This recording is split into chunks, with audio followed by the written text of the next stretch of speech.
Hey there, and welcome back to my new player guide series, focused a bit on the DLC, The Last Divinity. So, the intent, I covered this briefly in the previous guide, I'll go over it a little bit again here. This is intended to be roughly a 20-minute crash course guide targeted at new players trying the DLC for the first time. This could be someone coming from the base game who's played the base game before and is now finally gotten the DLC and wants to try it. But this could also be someone who is getting the first class, gold edition or whatever they're calling it from the Nintendo Switch, so that you're coming with everything in and this is your first time playing. The intent is to give you some information on how to approach the DLC in a manageable content size, as opposed to, my hyper comprehensive 2-hour guides that cover in depth every single nuance available. I'm going to be instead focusing on important general topics here. So, in our previous episode of this, I was covering the Hellhorned clan, and as you might imagine, if you are savvy, I will be now covering the Awoken clan. We will be doing this for all of the clans, so there will be a separate a video for each one. And then after that, I'll be hitting on some other ancillary topics, and we'll kind of go from there. I'm doing this in response to a lot of feedback I got that my guides are very useful, but are not particularly useful if you're brand new. They're way too in-depth. It's hard to know what parts are relevant when you're just learning Covenant 1 or you've just got the game for the first time or something. And enough people asked me to do this that here I am. I'm doing that. That said, as a reminder, you can leave a comment with your ideas for other guides you'd like me to do. This could be the over-explained, massive, hyper-detailed ones, or this could be some of these shorter, more new player-focused ones. Of course, as well, if you haven't already, please subscribe and like the video, and let's kind of dig in. So, I'm going to start this by saying that Awoken is among what I consider the 4 good middle of the pack clans. I'm going to introduce. Where are they? Yeah, we'll go to this logbook. So, I'm going to introduce them that way for all 4 that we go over, because I think that there's a lot of clans that are just solid. They're just good. And so you've got the good ones, and then you've got a bad one that we'll get to, and you've got an excellent one that we'll get to. And this is just one of the middle of the road clans where it's hard to measure which is stronger than others because they have pros and cons, naturally. Those 4 are Hellhorned, Awoken, Stygian, and Wormkin. So it's really hard to rate which is good. Now, what I will say about Awoken is that Awoken in particular is what I call the enabler clan. So, what does that mean? It means that every clan likes to be paired with Awoken pretty much, and Awoken offers infusion access to a lot of good functionality that you want. And they open up lines, they augment existing lines, and they generally just make other things better. And this makes them obviously a very powerful clan overall. Now, that is their big pro, I think. They obviously have some cons, we'll hit those in a second, but essentially there's some things that they do that are exceptional in general. First of all, I want to go to the Animus here. So, we'll just go Animus of, so we get these two. There's a mechanic in the DLC called an infusion that enables you to put some essence of one unit into another unit, and the Awoken units have 2 very important ones. Now, almost every clan has a multi-strike essence, which is great. Multi-strike is important, but the Awoken multi-strike essence is one of the least punishing. It's just minus 15 attack, and usually you don't mind that because you're planning on scaling the attack of your unit by some other means. And so Animus of Will is universally functional. You can just put it into anything, and great, you have achieved multi-strike. Really strong. Meanwhile, Animus of Speed, on the other hand, has a quick infusion, which is really advantageous for certain lines as well. Just being able to get these shop upgrades into your units if they're already strong enough on their own is extremely powerful. This enables other lines that maybe can get there on their own if they could see multi-strike and quick. And these obviously stack also with those coming from shops. Really strong. There's another few things that they do that are really good. Let's see if I can pull up stats, the spells here. I'm just going to briefly glance through them and show you, but there are a lot that do. Maybe I can catch them with this, the apply. We'll do our best. There are a lot that do really good stat augmentations. The three I really want to draw attention to are Steel Enhancer, Razor Sharp Edge, and Root Seeds.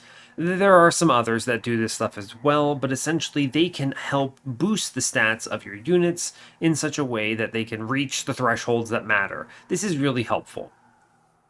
Also, Awoken packs some really good units that have sweep on them, arguably the two best in game. One with the highest health point, Husk Hermit, and the only one that has an actual genuine offensive scaling ability, Shattered Shell. Both of them are exceptional. You love to see them. We'll talk a little bit more about why that's good in a bit, but ultimately, that's one of their big advantages. And finally, tanks in general, Awoken's really good at it. Even if you don't, you can take random heal spells to heal out your units, help them out. Really good stuff. There are a lot of other champions in other clans, like Spine Chief or Soul Guard, that all love the Awoken pairing because of healing. Now, as far as their cons, Awoken is sometimes self-sufficient. There are a couple lines that can get there, but in general, they tend to be reliant on your other clan to provide a lot of value. So yeah, that's kind of the overview. They're a big enabler. They open up other lines, but they tend not to have lines of their own that are necessarily strong, without a lot of work anyway. As always, because this is a DLC-focused guide, I want to hit on the new unit that was introduced in the DLC for Awoken, and that is Steelsinger. So, for anyone not looking at the screen, that's 3 Ember, 4 Space, 20 Attack, 40 Health unit. This thing's huge and has great stats. Its ability says Summon, gain 80 max health, and Rejuvenate +1 attack permanently. I'm not going to go into too much detail because I do have a separate video you can see on my Train of Thought series that covers a lot more information on this unit and then plays a run with it. But suffice it to say, this unit is great. It's a good tank if you need it to be. It's a good offensive line because you can just put Rejuvenates into it at any point and start working with it and building it up to an excellent point by the end of the run. It loves quick, it loves multi-strike. Both of those infusions I talked about before are great on it. It's game winning, really. And it's pretty self-sufficient. Now, obviously it's going to be better with Restore, so with the Sentient pairing or default Awoken in general, because heals, of course. But it's also really good with Root Seeds, because you don't need a lot of healing to make this thing super powerful. One Wildwood Sap or a Holdover Glimmer or something, and you can make a lot of value on this by the end of the game. So even in a Root Seeds line with Exile Awoken, you still feel pretty comfortable getting Steelsinger up to the point where it will win you the game. You'll always find enough healing in this clan. There are enough cards in the clan that say healing in order to make this efficient. The unit's great. I recommend trying it if you see it. It's one of the few self-sufficient lines in Awoken that's really powerful enough to win on its own. You just need heal cards, you get this thing up, you dupe it before Seraph, you have them both, you find the way to get them on the same floor if you can, and then you just go crazy from there. So, it's really excellent. I recommend trying it, and yeah, that's pretty much all I have to say there. The next part of this is similar to what we've done for other guides. I want to focus on Awoken strategies in the DLC, what works, what doesn't work. So yeah, the first one, we've already touched on it a little bit. It is the quick sweep line. It's very obvious. So essentially it's enabled by the fact that there are 2 uncommon rarity sweep units in the clan. And this is extremely strong in the DLC. You might ask why, and it's because the Divinity fight, and a lot of the other combats, but specifically the Divinity fight, goes wide. There are, on all waves, 4 to 5 enemies instead of 3, and at most they're in the 200 to 300 HP range. That means that all you have to do is you get one of these guys to 300 attack, you put quick on it, and it kills every single enemy. Now, there are, of course, some tall mini-bosses that you'll have to address as well. So, there are mini-bosses in the Divinity that have 600 to 800 HP, depending on your Covenant and some other factors, and you do need to solve them. They're essentially the big problem there. In Clan, you have Ensnare, so I'll pull that up real quick. Go to spells, ensnare roots them. You can simply double stack this or hold it over and root the enemy on your floor so that it never escapes, and you can just keep punching it until it's dead. That is an in-clan solution. There are other out-of-clan solutions. If I unclick this, we look at something like Crushing Demise here. You can daze it. If I look for dazed in general, you can daze the hell out of it, and then when it goes up to the pyre after you've hit it, the pyre kills it. There are a lot of out-of-clan solutions. You also have things in Wormkin, such as Perfect Insanity, just basically one-shot the dude. A lot of different options. You can, as always, rely on your secondary clan to address this problem, or you can use Ensnare to solve it. But you will need to address it. This is just one way that I find that Awoken is reliant on other clans. You basically want to find your solution there if possible, because Awoken doesn't really have it. So, that said, this is what your plan here for these is you want to put some kind of an infusion in them that scales their attack. It could be anything from other clans, and you want to basically ultimately put multi-strike and quicken this in any fashion. You're also probably going to want to give them survivability because they are vulnerable to enemies with spikes or top floor divinity sweep, and you'll want something. This could be in the form of spells, this could be, anything really. You could have maybe a frontline tank that is providing HP, cultivating Sentient, or cultivating Awoken Hollow, something like that.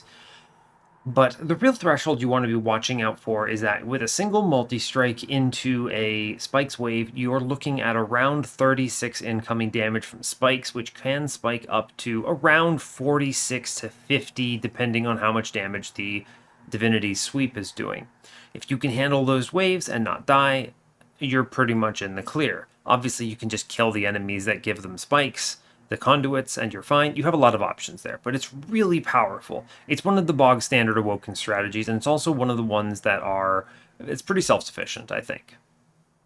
The next one that I want to hit on is just tanking in general is really strong in Awoken. Awoken gives you a lot of really powerful tanks in their champions, in their hollows. I'll pull up a couple here. So you have a lot of things that have a lot of HP. Anything that says hollow is probably decent as a tank, except, Wilting Sapwood is terrible, don't take this card. But Awoken Hollow, Thorn Hollow, Vine Mother, Steelsinger all have big HP stats. You can give them plus 25. They're pretty cheap to upgrade. They don't mind just having health. They don't really need much else. Obviously, Steelsinger likes multi-strike and quick if you want it to be an offensive line, but if you really just want this thing to tank for you and you have something else going on, you can just give it 2 plus 25s, and whenever you heal it, it will punch something and do fine, and it'll have a ton of HP. That's 120 by default once you've healed it up, so... And then obviously, there's something that you would put behind these, usually something from the other clans. It could be a sweeper, though, so you've got a lot of options, but ultimately... Awoken means you're never wanting for healing or for survivability in general. You're always going to have that, and you really want to tailor yourself to finding the offensive line that supports them. Additionally, some of these are two-space. If we look at, Vine Mother or Sentient, who's not on this page, but Sentient is a big beefcake, essentially. And then you can take single space and have two units behind it in order to create kind of a hyper-stacked floor. This can create some really powerful lines with things like Rage to fit imps on the floor or something. You have a lot of options, really. Maybe reforms, just a lot of things that you can do with the other clans there. So, pretty good. And yeah, that's as much as I need to say on the tanks. The next big strategy I want to call attention to is the way this clan draws cards. This clan has the ability to just draw you a ton of cards at any point. Between Stings, Root Seeds, Invigorating Solution, Awoken's Rail Spike, Cultivating Sentient herself, you can just draw a lot. This supports every archetype in the game extremely well, because when you can get cards faster, it supports larger decks, and it lets you find the cards that matter in your deck. Also, obviously most of these are spells, and some of them consume, which means that you're great to use them alongside Idcant or Etch lines pretty comfortably. So, a really strong setup that you should never sleep on in Awoken is just draw a ton of cards and feel good about it. That all said, I do want to hit on the fact that Awoken, one of its big cons is the lack of self-contained lines, I think. One of the best ones is our friend Awoken Hollow. He is really good because he scales your unit in the back, so you could put something like an Animus of Will or a Sweeper. He's really good for this. Obviously, something like Cultivating Sentient does this as well in a different way with revenge triggers. But the thing you need to watch out for is that there are not very many other self-sufficient lines in the clan. It's very rare that you're going to have the ability to kind of just solo everything with Awoken. So this obviously means that in most clans, you can just kind of use your secondary clan to solve this problem. No big deal. It could be Rage from Hellhorn, Reforms, like I said, from Melting, or Stygian, you have an in-camp backline or something. It's no big deal. You can solve this. Now, the big weakness, of course, is when paired with Umbra, specifically Penumbra as the champion, so default Umbra baseline with Awoken as the secondary clan. It's particularly dreadful because you don't have great backline options in Umbra, and their strategies conflict. And that particular combo is, in my opinion, one of the worst in the game. Always be watching out for it, simply because it's hard to find lines that aren't just solo carries from one clan or the other. And in order to avoid that issue, those cards I mentioned, Razor Sharp Edge, Steel Enhancer, things that are boosting stats, those are going to be the bread and butter of making your backline function because you're going to be relying on those. So just keep that in mind in general. I do want to spend some time talking a bit now about the champions themselves and what I think. I'm not going to go into too much detail, but we'll get at least something here. Sentient is pretty decent late game, but pretty scary early game. You're almost always going to take hits to the pyre early from bosses that leak. She just doesn't have a lot of HP at the first rank. 30, 40, 25, this is low. Those are her different paths. And so beware of an early loss on Talos or Daedalus in the DLC, and especially be wary of taking too many packed shards with this champion. You need to feel really strong. Something like an advanced prototype or a conscription notice can really help you out here. Whereas lacking something like that, you should probably stay in the 10 to 15 shard range at most in order to make sure you don't lose and minimize the damage that the champion, the boss, Daedalus or Talos is doing. As for lines, I think Cultivating and Bristling are the two main lines I would suggest. Very powerful, one handles all back lines, even in the DLC. At DLC, the threshold you want to hit is 30. She hits 40, that's excellent. Chunks Heavy's really good with Shard Channeler, solid in general. Nice thing about it is you can set it on a floor and ignore it. Bad thing about it is it competes a little bit with Slay triggers on sweep units. So maybe you have a sweep unit that has to kill units or units have to die on the floor. It can be a problem if Sentient is stealing kills. So, your mileage may vary. Still a very powerful line.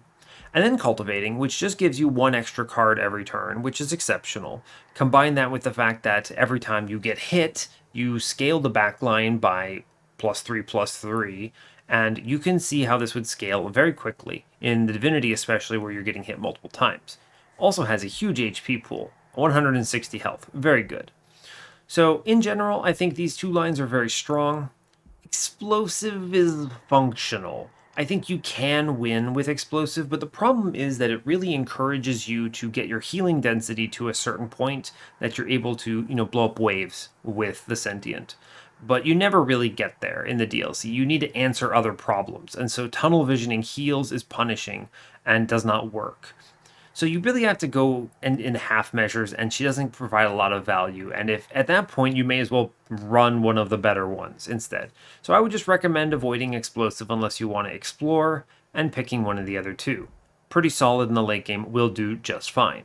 Restore, the default card that comes with her, really powerful as well. Not much to say.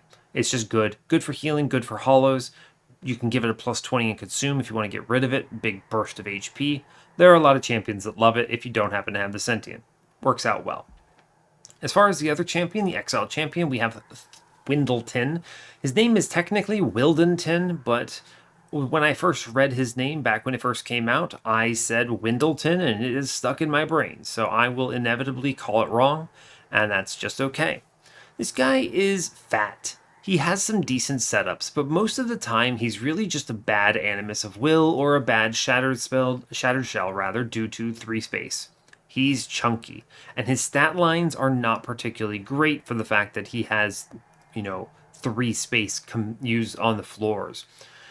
His weird stat lines make it a little bit tough to work around, but he has good abilities that support your floors. Predator applies quick to your entire floor. If you want to lean into it, it has the same amount of hits as an Animus of Will, so it's pretty functional in that respect. And you could put something like a sweeper on the floor, and it's just quick to everyone. It's essentially a shop upgrade, which is pretty decent.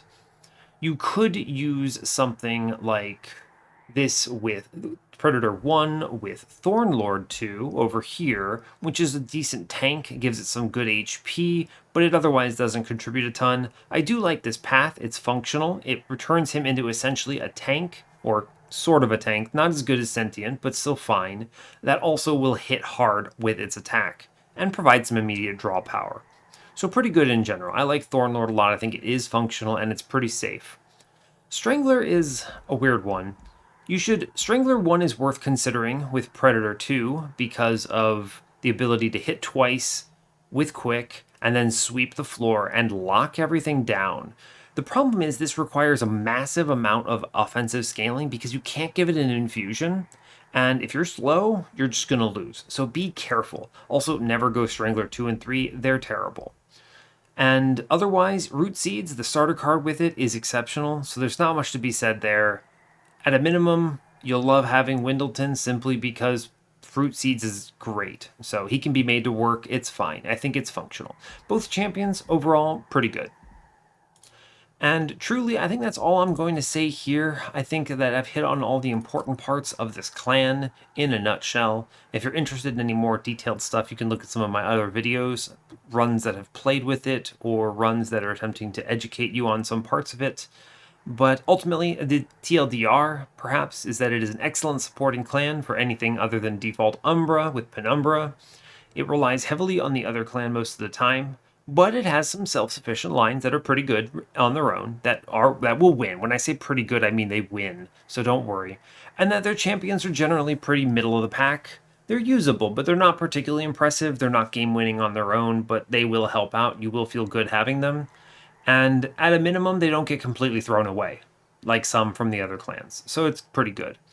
And honestly, Awoken's a great clan. Big fan. Usually happy to see it. There's very few times where I go, ugh, Awoken in this combo is awkward. So, rock on. Hopefully that has been helpful. And yeah, hey, thanks a lot for watching this.